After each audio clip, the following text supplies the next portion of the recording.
केंद्र सरकारचे अतिशय महत्त्वाकांक्षी योजना असलेल्या जलजीवन मिशनच्या कामांची पाहणी जिल्हा परिषद ग्रामीण पाणीपुरवठा विभागाचे कार्यकारी अभियंता संजय धनशेट्टी यांनी केली।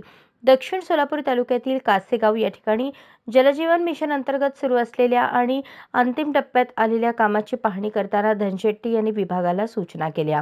कासेगाव या ठिकाणी बिरोबा वस्ती येथे जलजीवन मिशन अंतर्गत पाण्याच्या टाकीचे काम अंतिम टप्प्यात आले आहे। या पाहणीवेळी सरपंच यशपाल वाडकर, उपअभियंता कुलकर्णी, ग्रामपंचायत सदस्य शेख, माजी सदस्य वाडकर, मक्तेदार, ग्रामस्थ उपस्थित होते। सुमारे 1.5 कोटींचे हे काम असून हे काम झाल्यानंतर संपूर्ण गावाला पाणी पुरवठा केला जाणार आहे। यावेळी पाहणी करताना धनशेट्टी यांनी कामासाठी वाढीव निधी लागणार असेल तर मागणी करा आणि एप्रिलपासून ग्रामस्थांना पाणी पुरवठा झाला पाहिजे अशा सूचना केल्या। अशाच नवनवीन अपडेटसाठी जनता राज्य न्यूज चॅनलला सबस्क्राईब करा, लाईक करा आणि शेअर करायला विसरू नका।